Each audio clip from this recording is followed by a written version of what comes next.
ये बड़ा अद्भुत क्षण है कि अपनी बात को पूरी करके माननीय मुख्य अतिथि जी हमारे बीच में पधारे हैं, आए हैं और वो उद्बोधन दे रहे हैं। एकात्म मानववाद के समर्थक और इस पूरे उत्तर प्रदेश को इंटीग्रल ह्यूमैनिटी के साथ डॉक्टर बद्रीनाथ तिवारी जी को समर्पित मानस संगम के 57वें वार्षिक समारोह में अध्यक्षता कर रहे आदरणीय पंडित उमाशंकर व्यास जी, कानपुर के लोकप्रिय सांसद हमारे मित्र आदरणीय रमेश अवस्थी जी,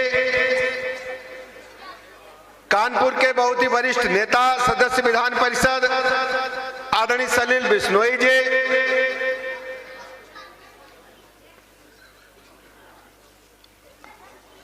आदरणीय वेणु रंजन भदौरिया जी,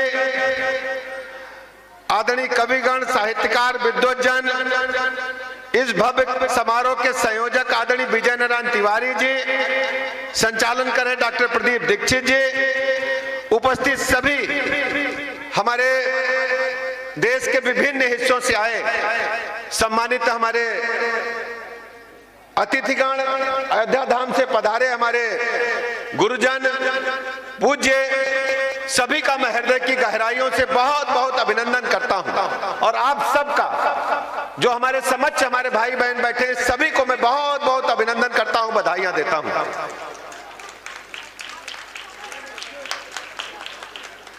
कानपुर का मानस संगम कार्यक्रम लगातार 57 वर्षों से आयोजित हो रहा है।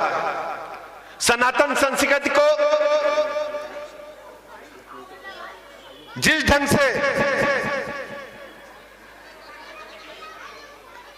आदरणीय तिवारी जी के परिवार ने, उनकी टीम ने इसको लगातार आयोजित करके कानपुर को सनातन संस्कृति का केंद्र बनाने का काम किया है, उसके लिए मैं हृदय की गहराइयों से आयोजकों का बहुत बहुत अभिनंदन करता हूं, आभार प्रकट करता हूं।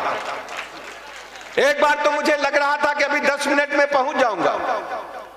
निर्मल जी बैठे हैं तो कानपुर को ऊपर से देख करके मैं वापस लखनऊ गया। यहां अचानक धुंध इतनी आई कि नीचे दिखाई नहीं दे रहा था, तो मैं लखनऊ एयरपोर्ट लैंड करके फिर बाय रोड आपके समक्ष आया हूं, इसलिए मुझे देरी हुई, इसके लिए मैं क्षमा प्रार्थी हूं। कानपुर वैसे भी हमारा घर है और कानपुर हमेशा सामाजिक गतिविधियों का केंद्र रहा है। सतीश जी बैठे हैं, सतीश पाल जी सीनियर लीडर हैं, और कानपुर सनातन संस्कृति पर जितने भी हमले हुए होंगे, चाहे मुगल काल में, चाहे अंग्रेजों के पीरियड में, चाहे उससे पहले, लेकिन कानपुर ने कभी सनातन संस्कृति के झंडे को झुकने नहीं दिया। इसके लिए मैं कानपुर के अपने पूर्वजों का, कानपुर के अपने सभी साथियों का बहुत बहुत अभिनंदन करता हूं।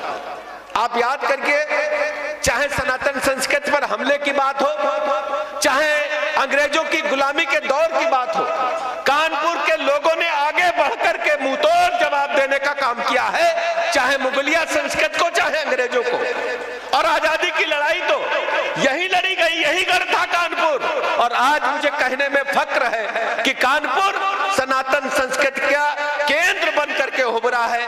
ऐसे आयोजनों के माध्यम से हम अपनी विचारधारा को, अपनी संस्कृति को जानते भी हैं और नौजवान पीढ़ी को अवगत भी कराने का काम करते हैं।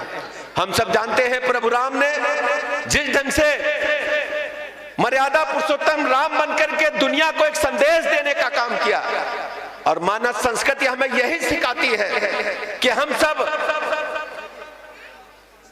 भारत माता की मर्यादा को, मर्यादा पुरुषोत्तम श्री राम जी के जीवन चरित्र से सीख लेकर के किस ढंग से हमारे भाइयों के साथ हमारे क्या रिश्ते होने चाहिए, हमारे परिवार में माताओं के साथ के रिश्ते होने चाहिए, हमारे माता पिता की आज्ञा हमें किस ढंग से मानना है, हमें दोस्ती कैसे निभानी है, और यदि मर्यादा का कोई उल्लंघन करता है तो उसे दंड कैसे देना है, यह हमें मानव संस्कृति सिखाने का काम करती है। मैं ऐसे अवसर पर बहुत अधिक समय न लेते हुए, चूंकि घड़ी आज हमारा साथ नहीं दे पा रही है, हमारे मित्र आदरणीय कुमार विश्वास जी का कार्यक्रम पास में चल रहा है, सांसद जी ले जाने के लिए बैठे हैं, तो मैं इसलिए बहुत अधिक समय न लेते हुए कार्यक्रम की की सफलता के लिए शुभकामनाएं देता हूं और आयोजकों का हृदय की गहराइयों से बहुत बहुत आभार प्रकट करता हूं। पुनः फिर किसी समय आऊंगा। बहुत बहुत धन्यवाद। बहुत बहुत आभार। एक माला ग्रहण कर लीजिए, शिवाला परिवार के एक सदस्य ने अपने हाथों से आपके लिए बनाई है। अभिनव आपको ये पहना रहे हैं। ये विशेष रूप से बनाई गई माला है। ये दक्षिण भारत की परंपरा की माला है। इसमें नीचे जोड़ नहीं होता है, ये एक तरफ होती है और एक तरफ, दोनों तरफ खुली होती है। ये ऐसी विशिष्ट माला श्री संप्रदाय के मंदिरों में ही प्रभु को समर्पित की जाती है और वही माला आपको समर्पित की जा रही है। बहुत बहुत आभार, आपने हमारा अनुरोध स्वीकार किया। आज माननीय रमेश अवस्थी भी जल्दी में है, उन्हें भी कुमार विश्वास के प्रोग्राम में जाना है, तो मेरा आग्रह शायद वो नहीं मान पाएंगे बोलने का, तो मैं उनका आभार व्यक्त करता हूं। और महत्वपूर्ण नाम मंच पर हैं, हमारी बहन कविता जी और अदीना अनूप जी, दोनों का मैं अभिनंदन करता हूं। बहुत बहुत धन्यवाद, बधाइयां। बहुत बहुत आभार। इतना याद रखना, स्मरण रखना कि कोई छूट न जाए। नेतृत्वशीलता का आधार यही है, केवल आगे नहीं बढ़ना, जो पीछे छूट गए हैं उनको साथ लेकर भी आगे बढ़ना, कोई अकेला न छूट पाए, उसका ध्यान रखना।